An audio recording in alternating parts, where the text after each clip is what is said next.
మా ఇంట్లో ఈరోజు చికెన్ కర్రీ, పెద్ద బాయిలర్ కూర అండ్ పసుపు ఉప్పు వేసి ఉడకబెడుతున్నాం. ఇలా ఉడకబెట్టినాక అంటే అదే ఆవికి లేస్తారు కదా, ఆవికి లేస్తాను అంటే బాగా ఉడుకుద్దని ఆవికి లేస్తాను. ఇలా మూత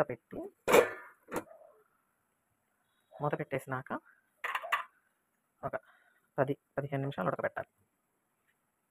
ఉడకబెట్టి బాగుంటుంది కూర.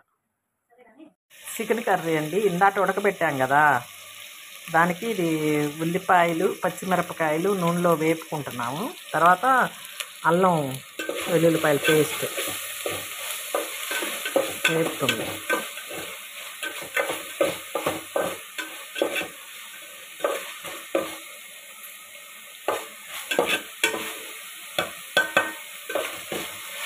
ఎర్రగా వచ్చేదాకా వేపుకోవాలి.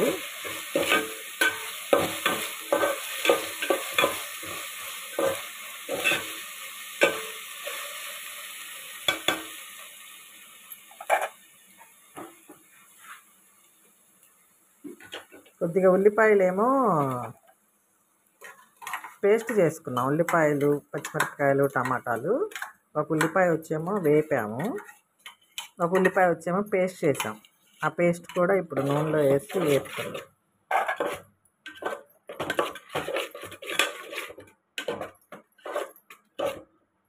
అంటే కొద్దిగా గుజ్జు వస్తుందని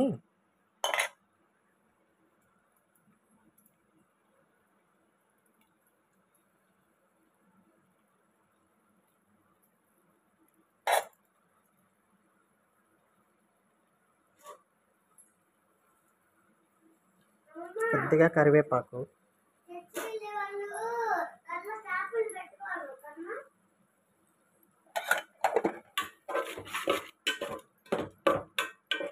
వేపుకోవాలి.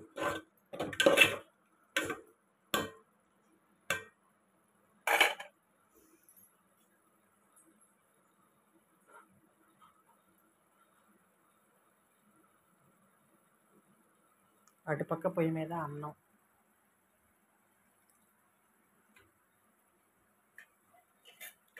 ఆ అన్నం ఎందుకంటే రాగి సంగటి చేయటం కోసం ఫస్ట్ ముందు అన్నం బాగా మెత్తగా ఉడకబెట్టుకోవాలి. ఉడకబెట్టుకున్నాక దాంట్లో రాగి పిండి వేసి ముద్దగా చేసుకోవాలి.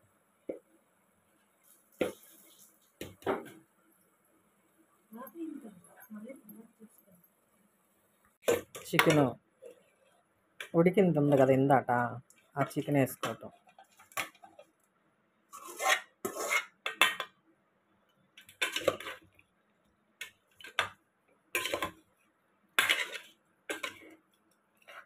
బాగా కలబెట్టుకోవాలి.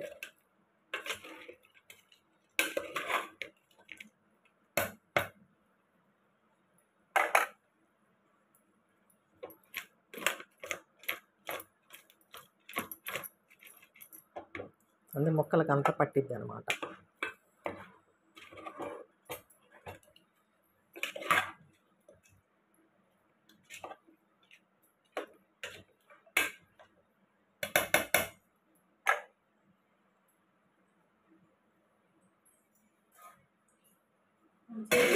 మూత పెట్టేసి ఉడకనివ్వాలి.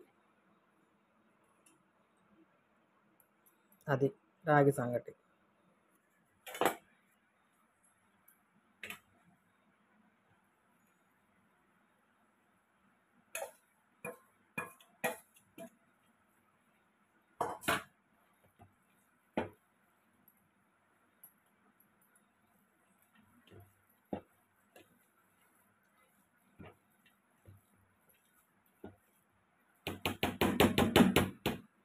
అంటే మరీ రాగి పిండి ఎక్కువ కాకుండా కొద్దిగా తగ్గించి వేస్తాం అన్నమాట మేము.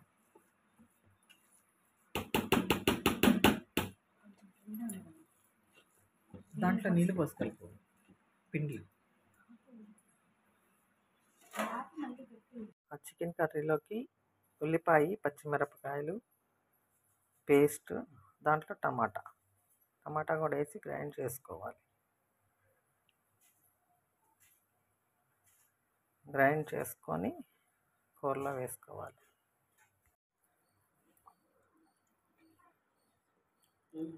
కొబ్బరి కూడా వేసామండి దీంట్లో.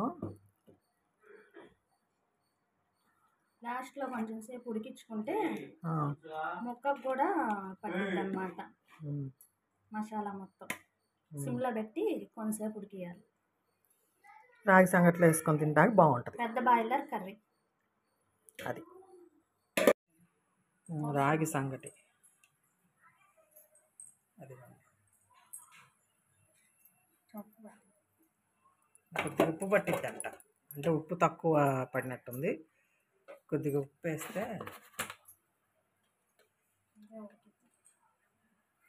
వేసి మూత పెట్టేస్తే, ఉప్పు వేసి మూత పెట్టాలి. లైట్గా పడినా పర్వాలేదు, కూరలో తింటాం కదా.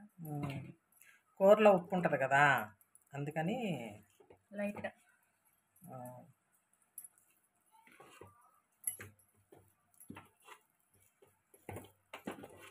అలా పొయ్యి మీద ఒక పావు గంట ఉంచితే అదే ఎగిరిద్ది, ఉడికిద్ది. పిండి కూడా రాగి పిండి కూడా ఉడికిద్ది.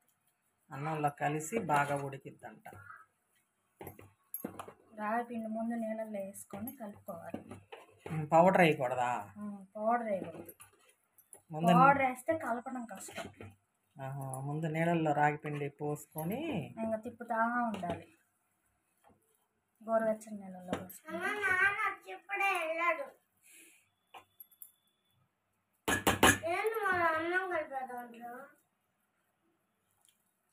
ఇది రాగి పిండి, రాగి సంగటి.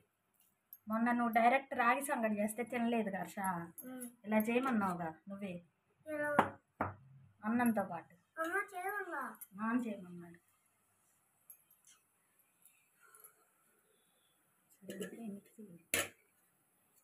చికెన్ కర్రీ ఇంకా ఉడుకుతుంది. పులుసు బాగా పులుసు పెట్టాలి రాగి సంగటిలోకి.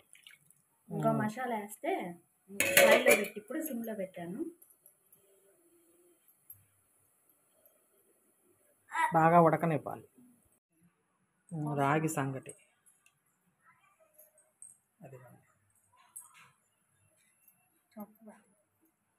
కొద్దిగా ఉప్పు పట్టిద్దంట, అంటే ఉప్పు తక్కువ పడినట్టుంది. కొద్దిగా ఉప్పు వేస్తే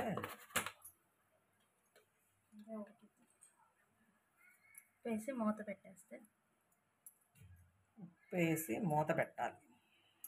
లైట్గా పడినా పర్వాలేదు, కూరలో తింటాం కదా. కూరలో ఉప్పు ఉంటుంది కదా, అందుకని లైట్గా.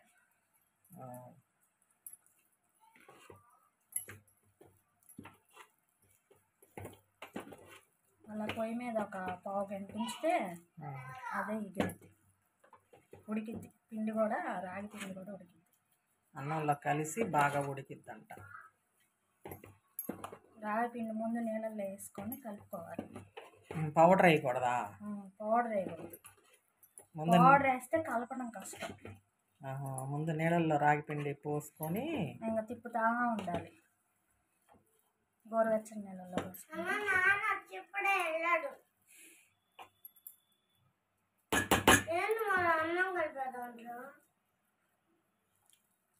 ఇది రాగి పిండి, రాగి సంగటి. మొన్న నువ్వు డైరెక్ట్ రాగి సంగటి చేస్తే తినలేదు హర్ష. ఇలా చేయమన్నావుగా నువ్వే, అన్నంతో పాటు. నాన్న చేయమన్నాడు.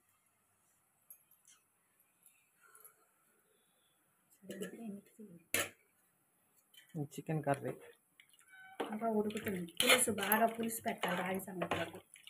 ఇంకా మసాలా వేస్తే ఆయిల్లో పెట్టి ఇప్పుడు సిమ్లో పెట్టాను. బాగా